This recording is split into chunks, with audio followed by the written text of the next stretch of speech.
The Wolf Queen, Book 4. From the pen of the 1st century 3rd era sage Montukai, 3E 109, 10 years after being crowned Emperor of Tamriel, Antiochus Septim had impressed his subjects with little but the enormity of his lust for carnal pleasures. By his second wife, Gisela, he had a daughter in the year 104, who he named Kintyra after his great-great-great-grandaunt, the Empress. Enormously fat and marked by every venereal disease known to the healers, Antiochus spent little time on politics. His siblings, by marked contrast, excelled in this field. Magnus had married Helena, the Cyrodiil queen of Lilmoth, the Argonian priest king having been executed, and was representing the imperial interest in Black Marsh admirably. Sepphoris and his wife Bianchi were ruling the Hammerfell kingdom of Ghislaine with a healthy brood of children. But no one was more politically active than Potema, the wolf queen of the Skyrim kingdom of solitude.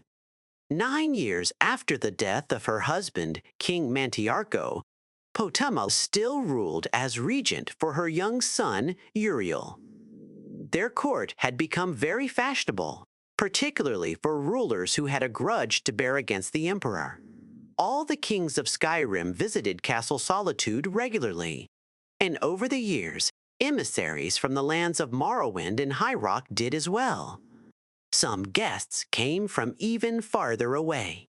3E 110, Potema stood at the harbor and watched the boat from Piandonea arrive.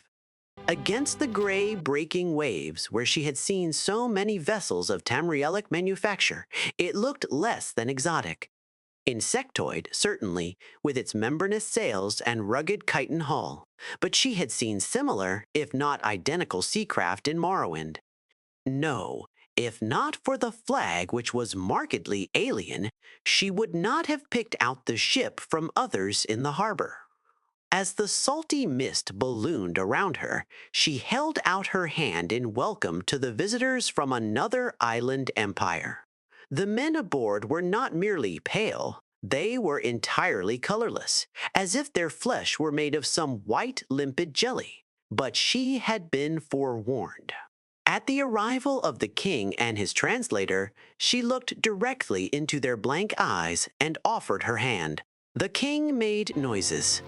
"His Great Majesty, King Orgnum," said the translator haltingly, "expresses his delight at your beauty. He thanks you for giving him refuge from these dangerous seas." "You speak Cyrodiilic very well," said Potema. "I am fluent in the languages of 4 continents," said the translator. "I can speak to the denizens of my own country, Piandonea, as well as those of Atmora, Akavir, and here in Tamriel. Yours is the easiest, actually. I was looking forward to this voyage. Please tell His Highness that he is welcome here, and that I am entirely at his disposal," said Potema, smiling.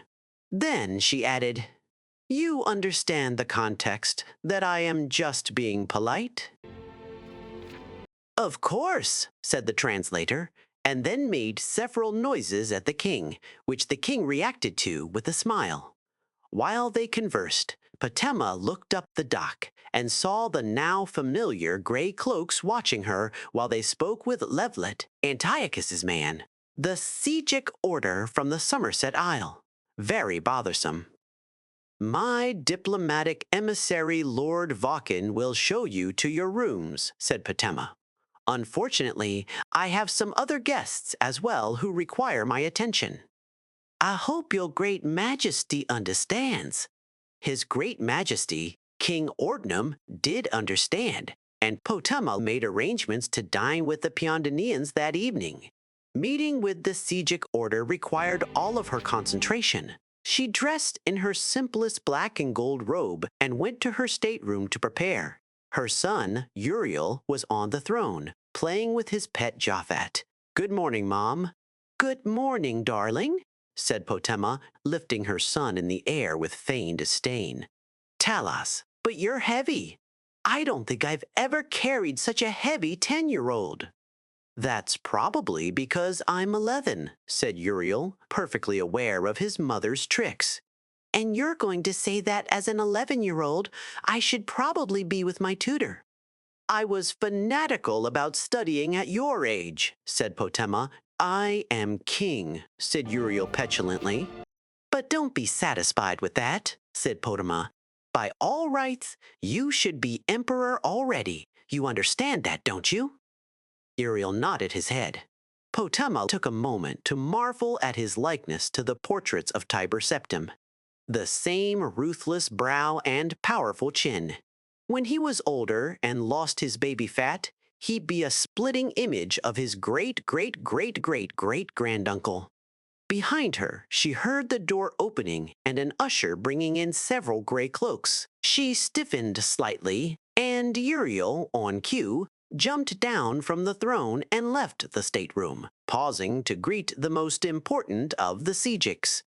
"Good morning, Master Solaris," he said, enunciating each syllable with a regal accent that made Potema's heart soar. "I hope your accommodations at Castle Solitude meet with your approval." "They do, King Uriel, thank you," said Solaris, delighted and charmed. Solaris and his Sejiks entered the chamber, and the door was shut behind them. Potema sat only for a moment on the throne before stepping off the dais and greeting her guests. "I am so sorry to have kept you waiting," said Potema. "To think that you sailed all the way from the Somerset Isles, and I should keep you waiting any longer. You must forgive me." "It's not all that long a voyage," said one of the gray cloaks angrily. "It isn't as if we sailed all the way from Piondonia." "Ah, you've seen my most recent guests, King Orgnum and his retinue," said Potema breezily. "I suppose you think it unusual, me entertaining them, as we all know the Piondonians mean to invade Tamriel. You are, I take it, as neutral in this as you are in all political matters?" "Of course," said Solaris proudly. "We have nothing to gain or lose by the invasion. The Sejik order preceded the organization of Tamriel under the Septim dynasty, and we shall survive under any political regime." "Rather like a flea on whatever mongrel happens along, are you?" said Potema, narrowing her eyes. "Don't overestimate your importance, Solaris.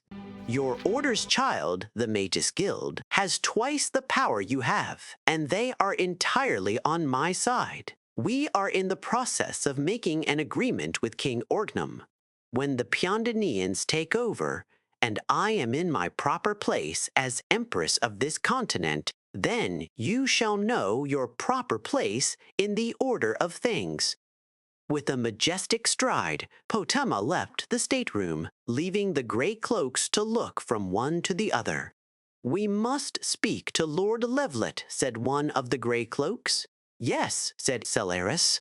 "Perhaps we should." Levelet was quickly found at his usual place at the Moon and Nausea Tavern, as the three gray cloaks entered, led by Solaris. The smoke and the noise seemed to die in their path. Even the smell of tobacco and flin dissipated in their wake.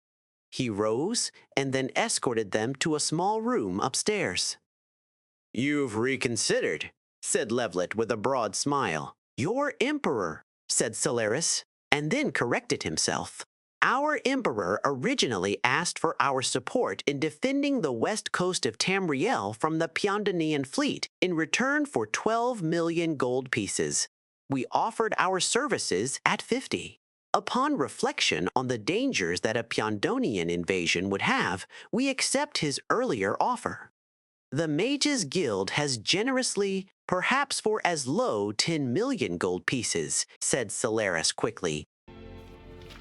Over the course of dinner, Potema promised King Orgnum through the interpreter to lead an insurrection against her brother. She was delighted to discover that her capacity for lying worked in many different cultures. Potema shared her bed that night with King Orgnum, as it seemed the polite and diplomatic thing to do. As it turned out, he was one of the better lovers she had ever had. He gave her some herbs before beginning that made her feel as if she was floating on the surface of time, conscious only of the gestures of love after she had found herself making them. She felt herself like the cooling mist, quenching the fire of his lust over and over and over again. In the morning, when he kissed her on the cheek and said with his bald white eyes that he was leaving her, she felt a stab of regret. The ship left harbor that morning, en route to the Somerset Isles and the imminent invasions. She waved them off to sea as she footsteps behind her. It was Levlet. "They will do it for 8 million, your highness," he said. "Thank Mara," said Potema. "I need more time for an insurrection. Pay them from my treasury, and then go to the imperial city and get the 12 million from Antiochus. We should make a good profit from this game, and you, of course, will have your share." 3 months later, Potema heard that the fleet of the Pondonians had been utterly destroyed by a storm that had appeared suddenly off the Isle of Artaeum, the home port of the Seljuk order. King Ordnum and all of his ships had been utterly annihilated. "Sometimes making people hate you," she said, holding her son Uriel close, "is how you make a profit."